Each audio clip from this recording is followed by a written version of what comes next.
Timothy Wenger here from The Man Effect, bringing to you today Miles. Is it Groth? I want to make awesome. Who is a author and a professor of psychology, and I was very excited to connect with Miles because he's had a good history with the space of men and fighting for the betterment of men's worlds. And so I just was really excited to touch base with you. Thank you so much for your time. Right. Is there anything you'd like to add to your introduction or anything like that? Any? Not at all. I'm looking forward to answering as best I can some of your questions, and I hope start some interesting discussion on your site. So yeah, I'm sure you will. This is gonna be good. So my classic question, which I've asked hundreds, thousands of people, it seems like, is if you were to describe what it means to be a man in one word, what would it be and why? independent. Independent. I think probably we share as human males a certain feature with a lot of our mammal brethren. Males tend more often than not to at least be capable of going off on their own and doing little adventures and doing things somewhat independently. They may get together in groups, but they tend, I think, to be more independent of each other and of women somehow by nature. And whereas women, females, if you look at our species and other species, they tend to group, which is mostly for the protection of the young that they have in common. Yeah. So for me, I suppose, given that little bit of background, but also just the experience of my life, is that I would say most of what I've done on my own initiative, sometimes against what my parents thought was best for me, what people advised me to do. And I've seen that in any number of friends, but I also have seen it in history in a lot of independent thinkers, scientists, philosophers and such, who have gone against the common grain and taken a very independent and vulnerable position, maybe sometimes, for example, to say that the Earth is not the center of the universe, as somebody once did. And yeah, that would be my word. Independent. That's interesting. And is there anyone specifically in mind when you bring up that word, like a figure, a male figure? I mean, living or just in living history? Or dead? Like just an ideal model of that. Maybe Socrates, the Greek teacher, philosopher, and he was married, but even at that, he went out on his own into the palestra, into the wide open areas, and then some people would come around and sit and start chatting with him, and maybe there'd be a little after a while. So I guess in a way he's a bit of a model. He also was good at dialogue. Most of his conversations that were recorded by Plato were with individuals. Sometimes there were several, but and the dialogues bear the names of individuals. So I would say, I do my best work one-to-one. Your viewers might also want to know that I'm a psychotherapist and have been doing that as well as teaching psychology for 40 years. And so a lot of my work has been done on a one-to-one basis in psychotherapy. And I guess, I've taught probably 8,000 students. I did a total total over the years. I've still always enjoyed the tutorial, the one-on-one kind of class, Yeah. where you meet with somebody, you talk about something that they've read, and um, so he would be, I guess, a model for the independent male. Interesting. I like that. I'm curious too, as someone who's probably played a secondary father role figure in a lot of people's lives. How important do you think that is for young men and women in general? Well, this is a big subject and an important one. We're living in an unprecedented time. I call it the era of the, maybe it's an era or two, the era of the missing father. Mm. And in our history and days gone by, and in my own experience, and I'd say up through my generation, born just after World War II, it was unusual for a family not to have a father. If he wasn't there, it was because he was killed in war, Yeah. badly injured. Divorce was rare. Couples stayed together, and a lot of the science of psychology is based on this idea of what's been called the nuclear family, which we see evidence of, by the way, for from thousands of years ago. They've found burial sites where you find a mother, father, and a young one, or a couple of young ones. All that to say that I think the father is a central figure in the family. Contrary to what a lot of people might say, I think a male father is absolutely essential. Now, that may sound kind of odd to people, but some writers have suggested that the father is really only a role, and it can be played just as well by a female. I wouldn't agree. It is a role, but it's based on an experience of the body and of the other sex, which is uniquely male. And there's just too long a history of males and females to want to chuck all that, get rid of all of that, generations, or because somebody passes an ordinance somewhere that says you don't need to have a male father in order to thrive. So I think we've got an experiment going on, a social experiment going on right now, and we're going to see in the next generation the people who are in their 20s, growing up younger, who are now maybe more than ever in families without fathers. We're going to see the outcome of that, and it's going to be pretty dismal. And when people wake up to that, that's going to be part of the recovery of the importance of the father in boys' lives, especially, but also in girls' lives. Because if you think for a second, they do two different things. Fathers do two different things. With sons, they are somebody to learn to love in a non-sexual way, to identify with. And girls, they learn what men are like and what males are like, presumably if the father's a good father. So they do very different things for boys and for girls, but I think they do really important, necessary things for children. They also support the mother.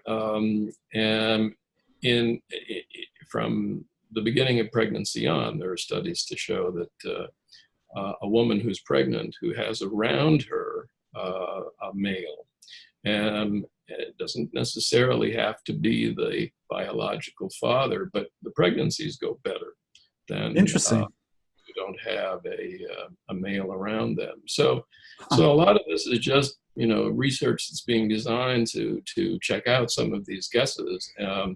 But I think my best guess is that we're a society in trouble if we abandon the father. And I'm not the first to say that. No. Yeah. 40 years ago, you can see books like Society Without the Father. You can see there's a lot of material there on this whole idea. So I've done that fatherly kind of thing with lots of students along the way. I think teaching is an interesting profession in that there's a little bit of mothering as well as fathering, but What? Yeah, whatever role you have to play, in the interesting. particular time that you're with a student over a couple of years, and then they go their own way. Hmm. And so, what I'm kind of curious about too is, it seems to me like, let's just say society is evolving away from a normal father role in the house, and I'm like, is it evolution or is it like devolving?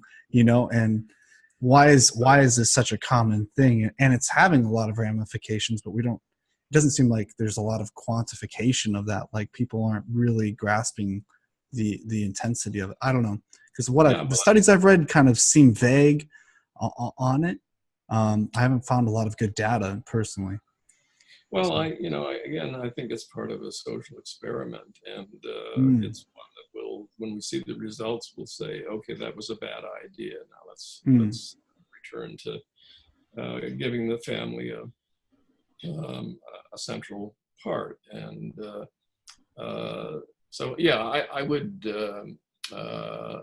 want to see as much research and as much close looking at individuals and at groups and this phenomenon in different societies to just test the idea that the father is really essential. Why has this happened? That's a big story too. That's a big and complicated story. There was a time that would be, for example, even my generation, as I mentioned earlier, where one person could earn enough money to support a family of one or two or even three kids, and the wife could stay home and be a mother. That was my experience. Now it's almost absolutely necessary that both parents work. So it's made it easier, I think, to justify some of these other parts of the social experiment that I've talked about. I don't think we're ever going to turn back to a time when only one parent can work. But there are societies, Sweden is one that comes to mind, that tries to give equal opportunity to fathers and mothers to take time off from their work when there's a new baby on the scene. And so we might work for that kind of solution rather than just saying, okay, nobody's at home after 6:30 or 7. Mom and dad have gone off to work, and now we have to get the kid to school, and then we have to put the kid in daycare, or even at age 2, 2.5, 4, and then to school, and then after school care. And I don't think this is going to be a very good thing for the generation that's growing up now. We just have to wait to see what the outcome is going to be. But I think that there are already some signs that this is not such a good thing. So we have to find, it will be difficult, but it's doable to find a socioeconomic program plan that will allow fathers and mothers to have equal access to their children when the children need a parent around them all the time. And by the way, this will probably rouse some problems with some of your listeners, but I'm very much opposed to daycare. Interesting. It seems to be an inevitability. But if you had a situation where you could, for the first 5 years of life, always have one of the parents at home with the kid growing up to be to school age, right? Yeah. I think we would have a far better situation psychologically for kids. You go to a daycare center, and I've been in them, good ones, bad ones, expensive ones, to observe. And the cast of characters who come and go to look after these kids changes, and they don't necessarily have a commitment to the kids. They may not even No. get to know them that well, or they may be, let's say, graduate students who are doing this as part of or undergraduate students doing this as part of an educational program. Hmm. And the kids, you see, crave constancy. They are like cats. I would say babies and infants are like cats. They just like everything to be the same every day. Yeah. And to us, Stability. it sounds boring. That's Yeah. right. Yep. To us, it sounds boring, but there's breakfast there, and there's somebody there, and they're there in the morning, and so somebody's there in the evening, and you go to bed, and you get up, and you do that all over again for 5 years. And you're better off psychologically than if there's been this handoff from parent to parent or daycare center to parent, and Interesting. rushing, driving the kid, dropping him. You see kids hanging on to the handles of SUVs, screaming and yelling, trying when they're being taken into daycare centers. And this is called separation anxiety. We all experience it when we go off to kindergarten and elementary school, but at 5 or 6. But you're okay. By that time, you can get over that. Most kids get over that pretty quickly in a matter of a couple of weeks. 2 years old, 3 years old, 4 years old, it's too young. Lots of complicated reasons for that. So I'm opposed to daycare. I think we've got to find a better solution. And that'll give equal opportunity parenting. Make for equal opportunity parenting, fathers as well as mothers. And so you've spent quite a bit of time in the space of, I'll just term it like advocating for men, or would you associate with the men's right movement yourself, kind of, or? No, I wouldn't, because I don't think this has to do with a group's rights. Rights are only things that can be had by individuals. Groups don't have rights. This is, by the way, I think a basic philosophical issue. If you talk to a good philosopher in ethics, will tell you individuals can have rights, but to talk about the rights of groups, such as men or women, I think it makes a philosophical error. So I wouldn't consider myself to be part of a men's rights movement thing, but I have been an advocate for the well-being, for the study and the well-being of boys and men, of males. And so I've identified what I do as male studies. I'm interested in how what's different about males, what we need to do in order to meet those differences, uniquenesses. I don't think of myself as belonging to any kind of political movement. I don't belong to organizations. I founded 3 journals. 3 journals, and edited one. I should say I've edited 1, founded 2, so 3 altogether I've been involved with. And in doing that, I've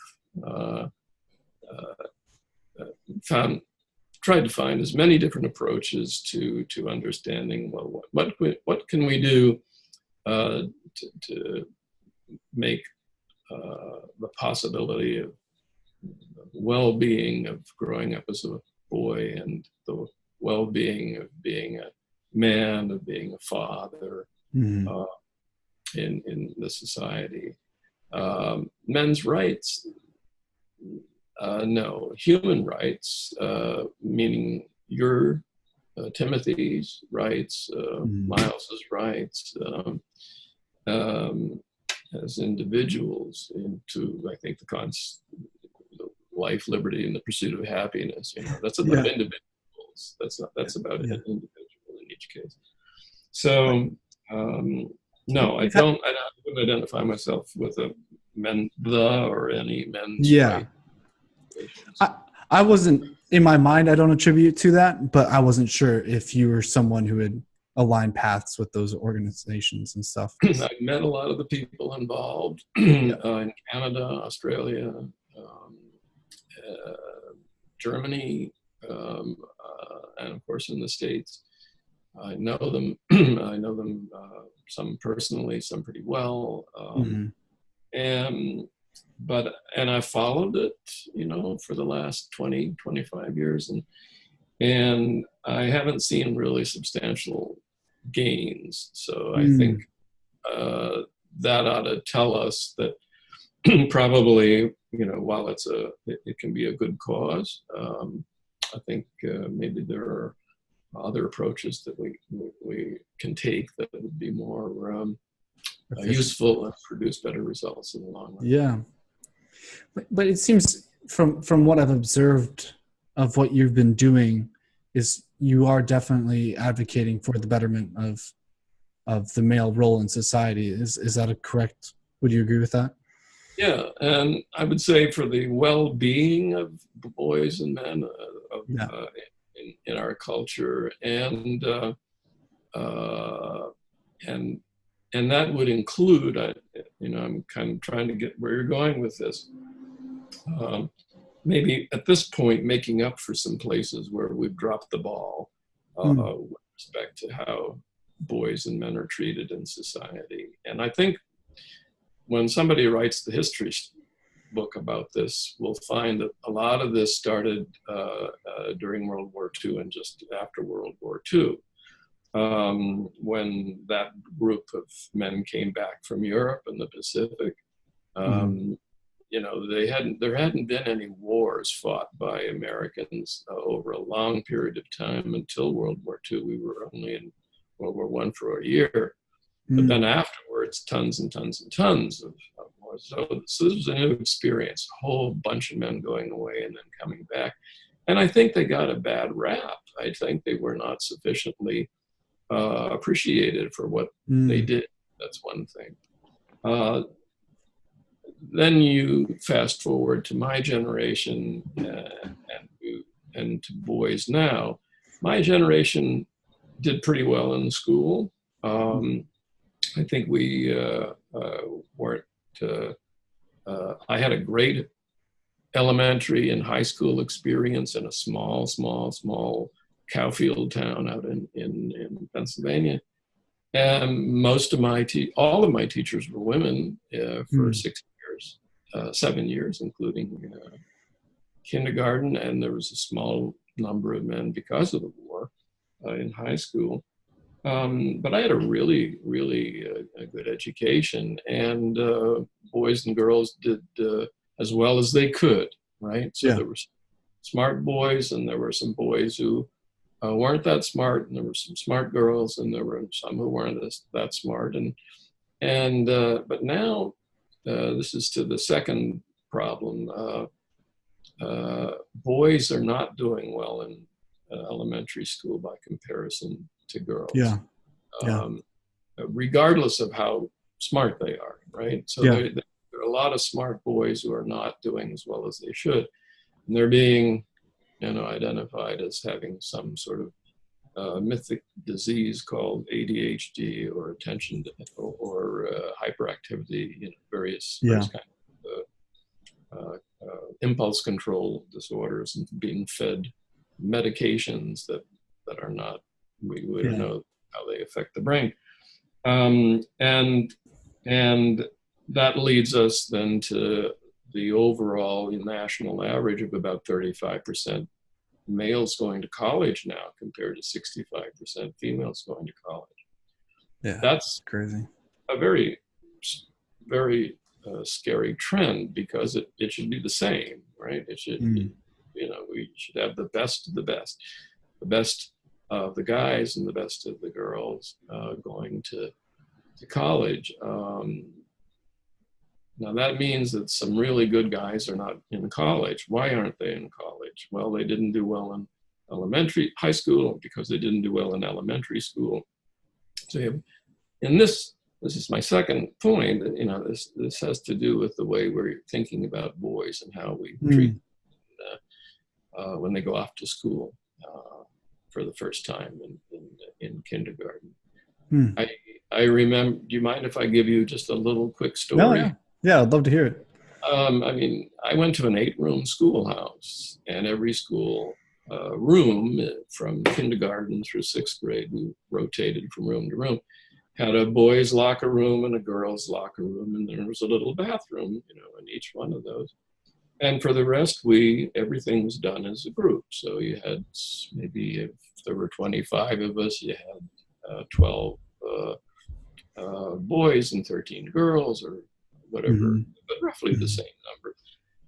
I don't recall girls being treated differently than boys, or boys being, put it the other way around, boys being treated differently than girls.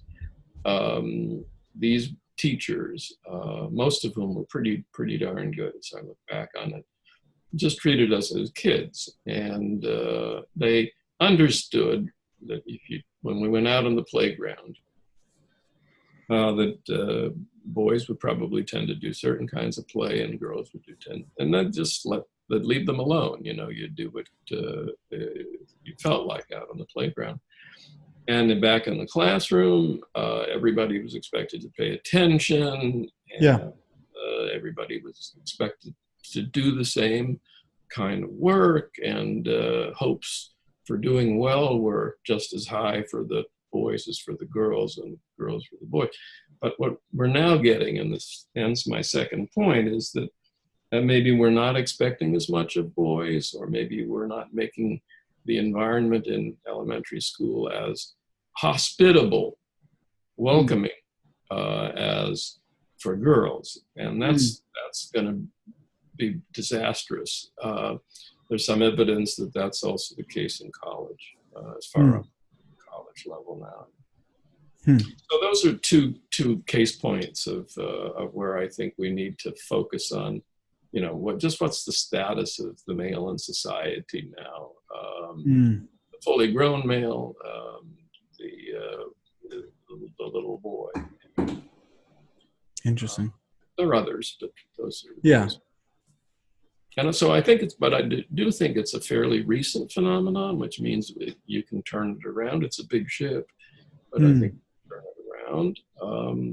Again, I date it to roughly 1950, 45, 50. And my grandfather or my father, I think, would just be in utter disbelief. He'd be 111 now. But he'd just be be appalled, shocked. Things for young boys and high school age kids, boys. I mean, it seems like it's changed so much even in the last 15 years since when I was younger to now. I'm just like, I'm sometimes shocked by the things I'm reading online and videos I'm seeing of what's going on. And I'm just, it's appalling to me at some points. Well, let me just take one third little point then to this. And since we're talking about males as having certain characteristics that females don't have, one of them, I think, that comes in greater quantities in males than in females is what I'd call masculinity. There's masculine. You can find masculinity in females. You can find femininity in males. Yeah. But what worries me is to read about and hear the term toxic masculinity, but only applied to males. So if you're masculine and a female, that would not be applied to you. Toxic not capable. Female, right? But toxic masculinity in a male seems to be something that people are kind of taking as, oh, gee, that's possible cause of all sorts of things, from hotter summers to crop failures. So I mean, it's where has this come from? Why are we? Where would this? It would be like toxic red hair, or toxic blue eyes, or I mean, it would be just something as strange as that. It just sounds strange to me. So I think we need to figure out how that crept into the public discussions, and who's benefiting from that concept, and what kind of an effect it's having, direct and indirect, on boys, pubescent males, young middle-aged males. Yeah. And just to mention the first and the last of those three groups, the suicide rates are incredibly high in those two groups. Boys, It's so sad. Yeah. late boyhood, just before puberty, and middle age, when everybody's in his or her prime. And the fact that the suicide rate's 4 times as great for males as for females ought to shock the daylights out of everybody. Yeah. And then to have said, well, to boot, males are poisonous. Toxic means poisonous, like Yeah. sting of a tarantula or something. And where is this coming from? It's very weird. And we can look closely. For your sake, for your generation's sake, and for your kids' generation. Yeah. Well, so I have an ongoing survey on my website. I believe you took it about masculinity, and in there ask, do you believe in toxic masculinity, and do you believe in positive masculinity? And I was so surprised by people who only believed in one and not the other, because in agreeing to one, in my mind, you're agreeing to a spectrum. And so you're saying there can be a positive and a negative, but it doesn't seem to be a reality for everyone that they believe that there's a spectrum. And I was honestly shocked by the amount of data I got from that very simple survey of where people are actually at in their thought process with masculinity. Yeah, it's got a bad rap out there now. And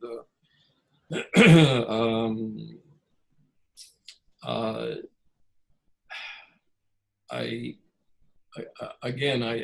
think any trend will finally run its course, and there'll be a reaction against it. I mean, we know that happens in history. But in the meantime, you can lose a lot of liveliness and livelihoods and lives, even, for the ones who are over there with this strong pendulum swing in that direction. I just think we have to give equal regard to the guys and to the girls. And I'm just using college language. They don't call each other men and women. They call each other guys. And I've had, quite a lot of experience with them. But I just think we have to give, just like my kindergarten class and my first grade class and all my classes through those years, we just have to be sure we're doing that. We have to be sure that we're giving equal opportunity to our boys as much as to our girls, and then we'll be doing, I think, the best that we can. And yeah, interesting. That leads to my next question, which was, how do you feel about men's mental health currently in society? Like, what's your gauge on that? Yeah, and as I mentioned, there's this increased diagnosis of mental illness, so-called mental illnesses like ADHD in boys. I don't think boys are, young males are somehow more psychopathological. In other words, mentally ill or mentally in trouble because of something that has happened to begin with. Now, having said that, there are some interesting studies that you may have heard about decreasing testosterone rates in males. And the reason for this, and this has been known for maybe 10, 12 years, and it's being tracked. If that's happening, and for whatever reason or reasons that's happening, that's going to affect everything in the perceptual systems and in the Yeah. emotional systems of Yeah. male. Now, does this necessarily lead to mental illnesses, right, and mental ill-being as opposed to well-being? Perhaps, right? It could set guys up as being then more vulnerable to certain kinds of influences in society. Huh. So let's put the biological part to one side. There is some evidence about that, and testosterone plays a very, very big role in male development. Yeah. Brain of the body, Yeah. sexuality, and all the rest. If boys are feeling, and I think that they are, that they're something suspect about them as early as first grade, second grade, fifth grade, maybe when it begins to really dawn on them, it's not really until fifth grade or sixth grade, then we're doing harm, I think, to them. And you're going to have more and more boys who feel as young men that they're just not capable, they're not competent, they're not good enough. And when you feel that way, you might react by hiding, so you don't show your vulnerabilities. Perhaps that's one of the reasons that their suicide rate is higher. I can't deal with this. I want to get out of this. Things are not going to get better. That's generally the scenario in the suicide. Yeah. Things aren't going to get better. Some of the gender identity issues that have come up in the last 15 or 20 years, I think, are a little harder for boys to negotiate than for girls. I think it's been easier for little girls to have taken on more and more masculinity in their lives, and I don't see any problem with that. I think it's a little more difficult, it's a little trickier for boys to take on more femininity in their lives. I don't think there's anything wrong with that. I think tenderness and caring and patience are all, if you want to say those are feminine qualities, some would disagree with me. Those are good qualities for guys, for boys and men to learn. Gentleness, and thoughtfulness, and pause before acting. Think about what you're going to do and what might happen. If those are feminine characteristics, it's been harder, I think, for males to take on feminine characteristics. A good example of that would be I've never thought about that. Asking men to do more parenting, right? Diaper changing and feeding of the babies. And most men take to it quite easily and enjoy it and are good mothers. Again, mothering and fathering are roles. Here's an interesting comparison, though. I don't think, I think you get some disagreement on this. I think a woman and a man can both be good mothers. I think a good father must be a man. So it's perhaps in that area we're taking on more feminine kinds of activities, right? Raising children. And I see in my neighborhood here where I live at home, lots and lots of fathers out with their babies now. And a generation ago, you'd never see a father wheeling a kid around or carrying a sack, around their necks. And they'd be embarrassed. They're not now. So I think, and that's good, more men, I think, get into cooking and enjoy it, and they're very into it. play with their kids, and make it good.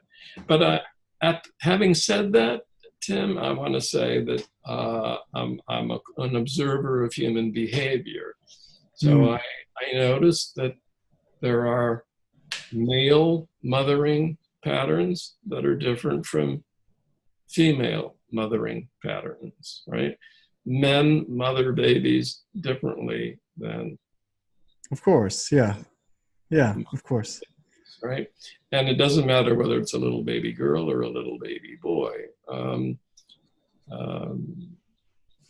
so I could give you some examples of that, but you get the point. So I think just to return to this, it's for perhaps the great middle class. It might be a little harder for males to take on mothering roles more easily than it is for, say, a well-educated, perhaps more affluent professional class, right? But I think Yeah. gradually, that's happening more and more, and the results seem to be pretty good. I always used to encourage the boys in certain classes that I had at my college, to go to the daycare center and volunteer, just because I knew that if there were 10 graduates and undergraduates volunteering, 9 of them would likely be female students, and yet the kids who were there, the 2 to 4-year-olds who were there, would be half boys and half girls. And I think it's really important on this daycare question, to get a lot of boys into to doing this. And this is kind of an amusing sideline, but a lot of these kids came back to me after the end of the cycle in the class, and they said, this was a really good experience, Dr. Groth. I said, why? And I now know that I don't want to have children. This came from girls and it came from guys, or others came back and said, I really didn't think I liked kids, but now I know I want to be a father, or I want to be a mother. So it can be this is something one or the other. you could do this easily with high school kids too. They're pretty common. You don't have to be 18 and in college to be helping in daycare. It's just a good experience. But I think ultimately it's better just to get people prepared as boys and girls to be good mothers and fathers, and in that boring, same old, wonderful, necessary routine of the first 5 years of life that sets you up for the rest of your life. That stability. That's really interesting. Yeah, consistency. Well, yeah. Well, I'm actually surprised. We've actually blown through my time here, and I'm actually going to have to bring it up to a close here. I'm happy to talk to you. I'm surprised here. What would be the best way for people to check out your work or get in touch with you if they're kind of curious to touch base? I'm on Facebook. You're on Facebook. All right. I mostly post pictures of places where I've traveled. That's about all I do and on there. But I'm happy to have people write to me. And how about I give you an email address? Yeah, that'd be great. Yeah, is that possible? Yeah, and I'll post it. I'll post it below below the video. And okay, so it's MG PhD. That's Miles Groth PhD and then rcn.com. And all means write, and I'm happy to engage with people and chat about ideas and have interesting discussions like this one. I love it because literally there's about 3 or 4 things that you've said during this whole discussion that now I'm going to go back and chew on and try to formulate, because I'm like, oh, that's really interesting. Well, let me also send your listeners to a book called Engaging College Men, Discovering What Works and Why, which I published about 8 years ago with a colleague out in Minnesota. And that's addressed mostly to college age men. And you'll find in the connection with things I've published, talks I've given in Canada, in Australia, and happy to share some of those things. I don't know how to do iPods, or no, that's not right. What is it? What are they? They'll figure it out. They'll figure out iTunes and all that. They'll get it. What do you call that when you make it? No, okay, YouTube. I don't know. YouTube. I should do those. But, You'll get there one day. No worries. I'll work on it. Well, thank you so much for being on with me and letting me just ask you a few quick questions. I'm literally amazed at how quick that just went. I just blinked and that was like 45 minutes. So glad to do this, and perhaps sometime down the road, after you get all sorts of hate mail and such, you can. Oh my God! I'm not gonna. You're the least controversial I think I've interviewed. So awesome. Well, thank you so much. Good. Bye bye.